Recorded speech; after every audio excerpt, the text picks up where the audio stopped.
Sangeeta aunty का बेटा और बहू उसका खर्चा नहीं उठाते थे, तो वह अपना और अपनी बेटी का पेट पालने के लिए भीख मांगकर गुजारा करते। कुछ दिनों के बाद में संगीता आंटी को पेट में दर्द होने लगा और वह सारी रात दर्द से तड़पती रहती।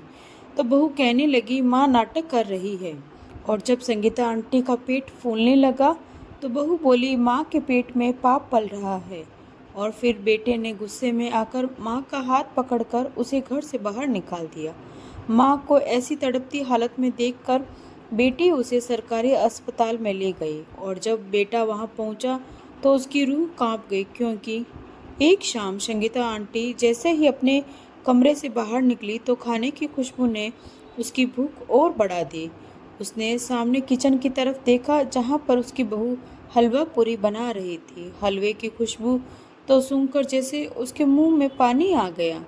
कितना समय हो गया उन्हें अच्छा खाना खाए हुए। उसे तो याद भी नहीं था कि आखिरी बार उसने कब हलवा खाया था। वह तो इन सब का स्वाद ही भूल चुकी थी। उन्होंने एक ललचाई नज़र किचन की ओर डाली। उसकी बहू जो खाना बनाने में मग्न थी, सास को जब अपनी तरफ नजरें किए देखा तो माथे पर बल पड़ गए। वहीं पर सब कुछ छोड़कर किचन से बाहर आई और कहने लगी कि क्या टुकर टुकर देख रही हो? जिस तरह तुम देख रही हो, मुझे लगता नहीं है कि मेरे बच्चों और पति को यह हजम होने वाला है। संगीता आंटी बोली, नहीं ऐसी कोई बात नहीं है, बस मैं तो ऐसे ही देख रही थी। मगर बहू तो शायद बिना वजह से शोर मचाना अपना फर्ज समझती थी और जोर जोर से अपनी सास को सुनाना शुरू कर दिया। संगीता आंटी की बेटी गुड़िया ने जब अपनी भाभी को माँ के साथ इस कदर बदतमीजी करते देखा तो कमरे से बाहर निकल आई और उसे कहने लगी कि भाभी क्यों बिना बात के शोर मचा रही हो? क्या अब हम अपनी आंखें भी बंद कर लें? क्या आपकी तरफ हम देख भी नहीं सकते? हमें आपका बनाया हुआ खाना नहीं चाहिए। हमारे पास जो कुछ है हम उसी में खुश हैं। आप तो ऐसे शोर मचा रही हैं जैसे आप मायके से सब कुछ लेकर आई हो।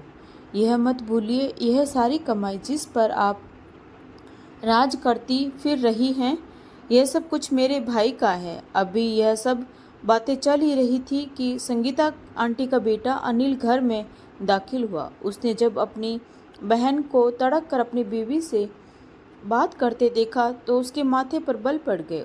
उसे लगता था जैसे उसकी बीवी मासूम है और उसकी माँ और बहन हमेशा की तरह उसकी बीवी के साथ बेवजह लड़ाई कर रही है। वह गुस्से से आगे बढ़ा और कहने लगा, आज किस बात पर मेरी बीवी के साथ तुम झगड़ा कर रही हो? क्या बिगाड़ा है आखिर इसने तुम लोगों का? थोड़ी देर के लिए इसे तुम लोगों के पास छोड़कर जाऊं तो तुम लोग यह सब शुरू कर देती हो। संगीता आंटी और उसकी बेटी तो हैरान होकर बेटे का चेहरा देखने लगी। हमेशा की तरह एक बार फिर रागिनी जीत गई और वो दोनों माँ बेटी हार चुकी थी। दोनों खामोशी से वापस कमरे में जाकर बैठ गई, लेकिन रागिनी तो खुशी मना रही है। दोनों मियाँ बीबी और बच्चे हलवा पूरी खाने लगे, जबकि वे दोनों माँ बेटी कमरे में बैठी रो रही थी। इन्हें तो किसी ने पूछा भी नहीं।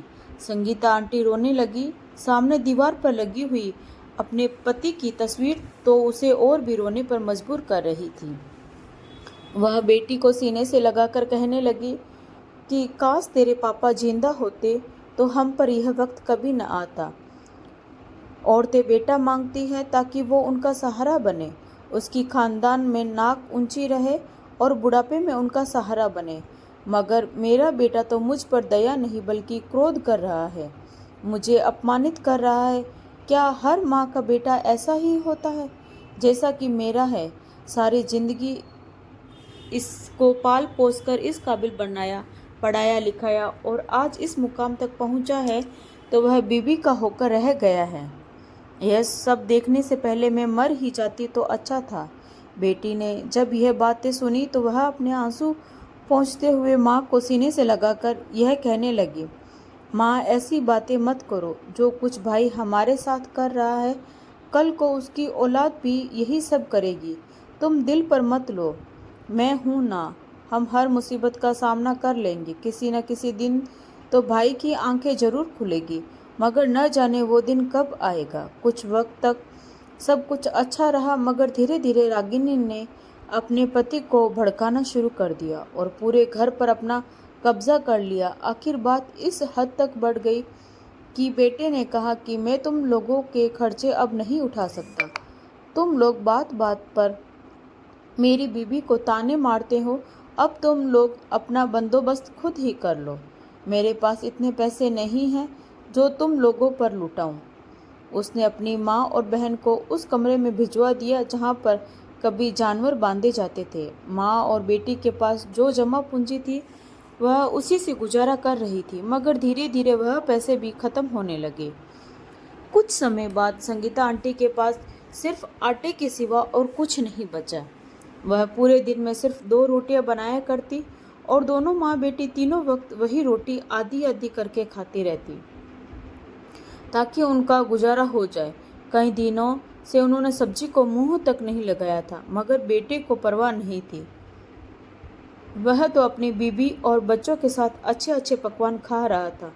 जब संगीता आंटी के पास बिल्कुल पैसे खत्म हो गए, तब वह सोचने लगी कि अब बेटे से कैसे पैसे मांगे, क्योंकि उन्हें अपना पेट तो भरना था।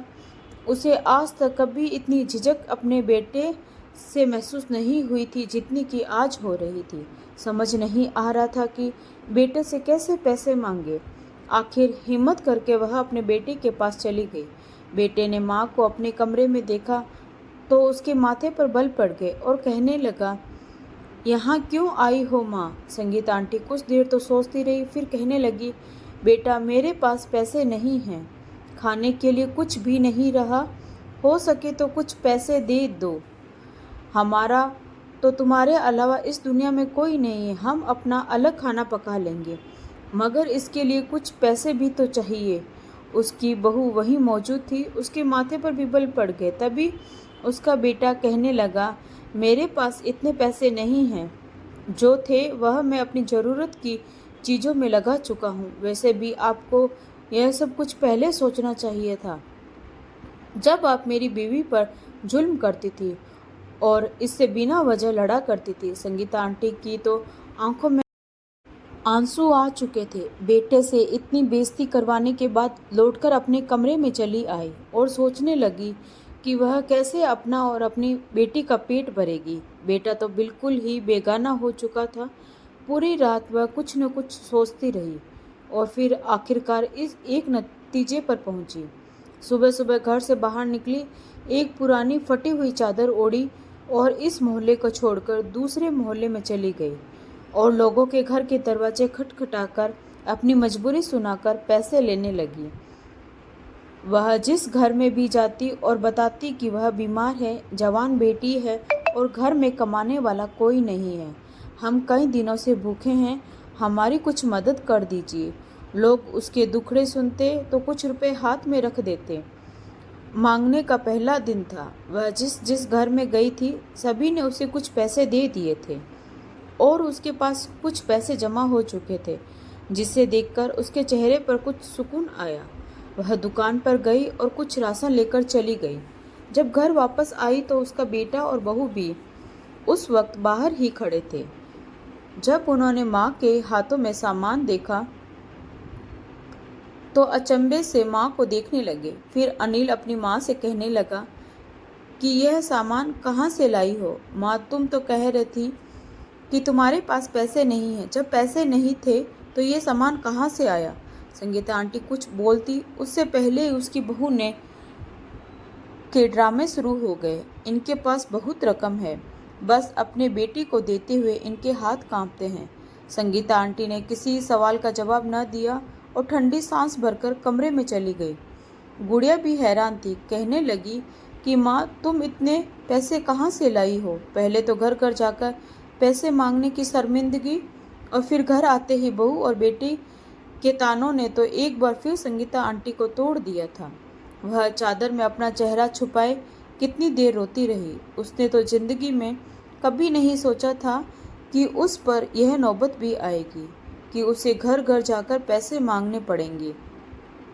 खैर, उसने अपनी बेटी को बताया कि मैं कुछ घरों में गई थी, उन्हें अपनी मजबूरियां बताई तो यह पैसे उन्होंने ही दिए थे। बेटी ने जब यह सुना तो एक पल को उसकी सांस रुकी थी और भगवान से यही दुआ करने लगी कि किसी माँ, बहन और बेटी पर यह नौबत ना लाए।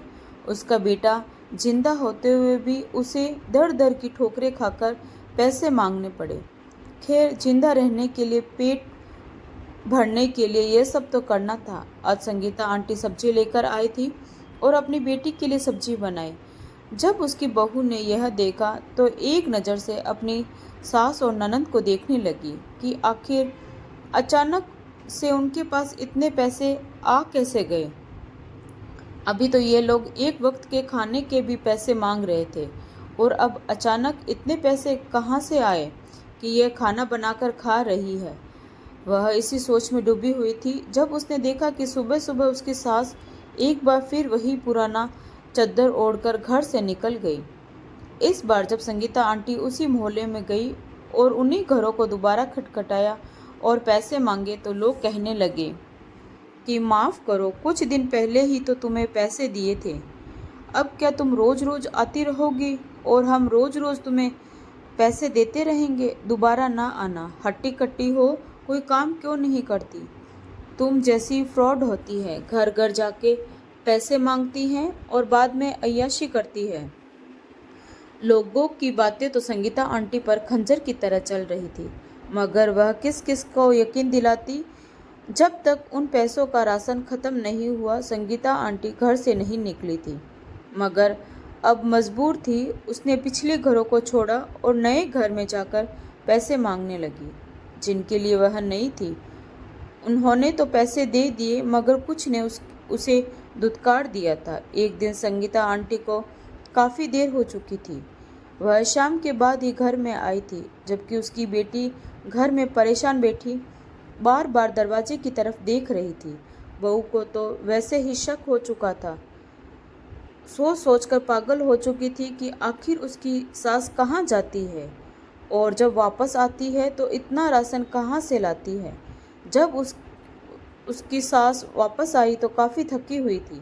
संगीता आंटी की सांसें फूल गई थी और चेहरा लाल हो रहा था। इतना लंबा पैदल चलने से उसका ब्लड प्रेशर हाई हो चुका था। वह चलती हुई कमरे में आई और बेटी से कहने लगी, जल्दी से ठंडा पानी लेकर आओ, मुझे बहुत प्यास लगी है। यह सब देखकर उसकी बहू अपने पति को बताने लगी और कान भरने लगी कि तुम्हारी माँ न जाने कहाँ जाती है, जब आती है तो उसके पास पैसे होते हैं।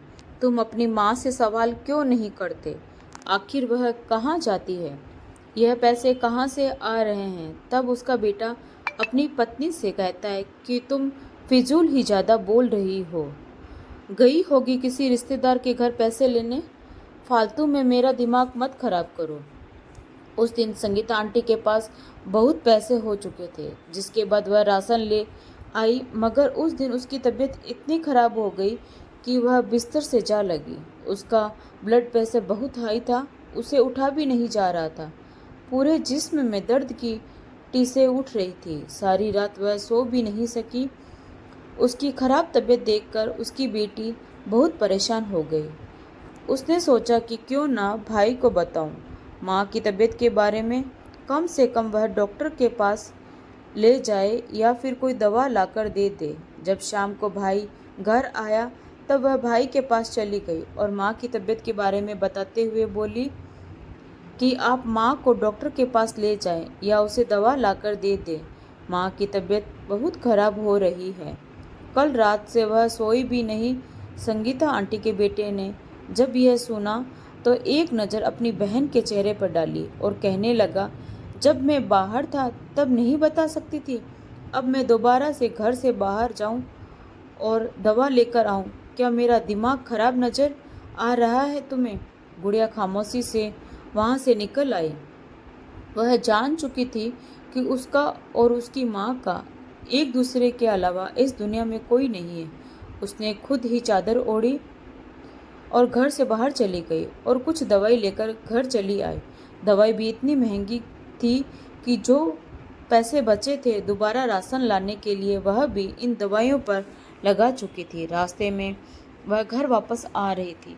तब तक अंधेरा हो चुका था। उसे डर भी लग रहा था क्योंकि वह अकेली थी। जैसे ही वह अपने घर की गली की तरफ मुड़ी तो अचानक कुछ आवारे लड़के उसका पीछा करने लगे और सीटियां बजाने लगे, बार बार हंसकर कमेंट कर लगे। यह सुनकर तो गुड़िया की जान निकलने लगी।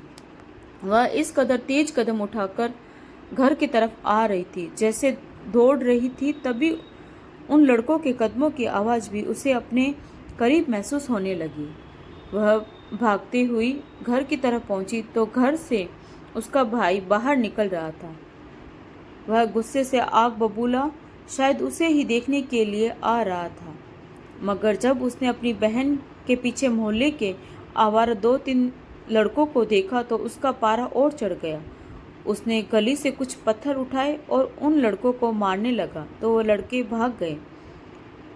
अनिल ने अपनी बहन को बाजू से पकड़ा और उसे घर के अंदर लाकर फर्श पर पटका। इतने में उसकी पत्नी आई और बोलने लगी, देख लो अपनी माँ बहन की करतूत। पहले माँ सारा सारा दिन घर से बाहर रहती थी और अब बहन की हालत भी देख लो, शाम के बाद बाहर चली गई। आज तक मैंने कभी दिन की रोशनी में भी घर से बाहर कदम नहीं निकाला, और ये तुम्हारी बहन कैसे रात के अंधेरे में मुंह उठाए घर से बाहर निकल गई। तुम इसे पूछो यह रात को क्या करने गई थी, और तुम्हारी माँ आखिर क्या करती है और कहाँ जाकर पैसे लाती है। वह तो आग बबूला हो चुका था। मारे गुस्से के उसने अपनी बहन को मारना शुरू कर दिया। इतना मारा कि बेचारी की मुंह से खून आना शुरू हो गया था। वह रोते हुए कहने लगी कि मैं स्टोर में माँ की दवा लेने गई थी जो तुमने नहीं ला कर दी। मैं इन्हें यूं दर्द में तड़पता तो नहीं देख सकती थी। मगर उसे यकीन न आया और वह बहन को शक की नज़र से देखने लगा और ऐसे शब्द कहने लगा कि माँ ने जब शोर सुना तो कमरे से बाहर आ गई और बेटी को छुड़वाकर कमरे में ले गई। उसका शरीर दर्द से कांप रहा था, मगर उसने वह दवा अपनी माँ को दी। फिर खुद को अपने पिता को याद करके रोने लगी। उन दवाई से कुछ देर के लिए तो संगीता आंटी की तबीयत ठीक तो हुई थी, मगर अगले दिन उसके पेट में बहुत दर्द उठने लगा। इस कदर तेज दर्द है कि उसे बर्दाश्त नहीं हो रहा था। समझ नहीं आ रहा था कि आखिर यह माजरा क्या है, और पेट भी फूलने लगा। वह दर्द से चिल्लाने व चीखने लगती है। बेटी का हाथ मजबूती से थाम कर कहती है, पता नहीं मुझे क्या हो रहा है, ऐसा लग रहा है जैसे मेरे पेट में कोई चीज़ फट रही हो। बेटी ने जब माँ की यह हालत देखी तो सीधा अपने भाई के पास गई और एक बार फिर रोते हुए कहने लगी, मेरी माँ की तबीयत बहुत खराब है, उन्हें पेट दर्द हो रहा है, आप उन्हें डॉक्टर के पास ले जाएं। मैं गई तो फिर मुझ पर आप और भाभी गलत इल्ज़ाम लगाएंगे। उसकी पत्नी ने जब ये सुना तो फौरन मुंह पर हाथ रखकर पति से कहने लगी, देख लो अपनी माँ की करतूत। इस बात का डर था मुझे, तुम्हारी माँ ने तो इस उम्र में अपने जवान बेटे और पोते पोतियों का भी लिहाज नहीं किया। देख लो क्या कर चुकी है वो, तुम्हें मुंह दिखाने के काबिल भी नहीं छोड़ा। उसकी पत्नी के शब्द यह तो उसने कभी सोचा नहीं था कि उसकी माँ ऐसा कर सकती थी। उसने गुस्से में अपने माँ के कमरे का दरवाज़ा एक झटके से खोला। माँ जो पहले ही दर्द में तड़प रही थी, उसने माँ को उठाया और धक्का देकर बहन समेत घर से बाहर निकाल दिया। कहने लगा, मुझे तो शर्म आती है कि तुम जैसी औरत का बेटा हूँ। तुमने इतना गंदा तरीका अपनाया पैसे लाने का, इससे तो अच्छा होता मर ही जाती। माँ और बहन तो हैरत से उसे देख रहे थे। आखिर हुआ क्या था और उन्होंने क्या किया था। माँ तो दर्द से कराती हुई वहीं घर के बाहर दीवार से टेक लगाकर बैठ गई, जबकि गुड़िया ने पहली बार अपने भाई से ऊंची आवाज़ में बात की। कहने लगी कि मर्द बनो, कोई कठपुतली नहीं हो, अपनी सोच का इस्तेमाल करो। क्यों अपनी बीवी की पढ़ाई हुई पट्टियों पर हम पर इल्ज़ाम लगाते रहते हो? क्या तुम्हारी अकल और सोच नहीं है? तुम क्या कर रहे हो? भगवान से डरो। जो कुछ आज तुम कर रहे हो, कल तुम्हारी औलाद तुम्हारे साथ वैसा ही करेगी। मगर उसने बहन को भी गालियाँ देकर घर से निकाल दिया।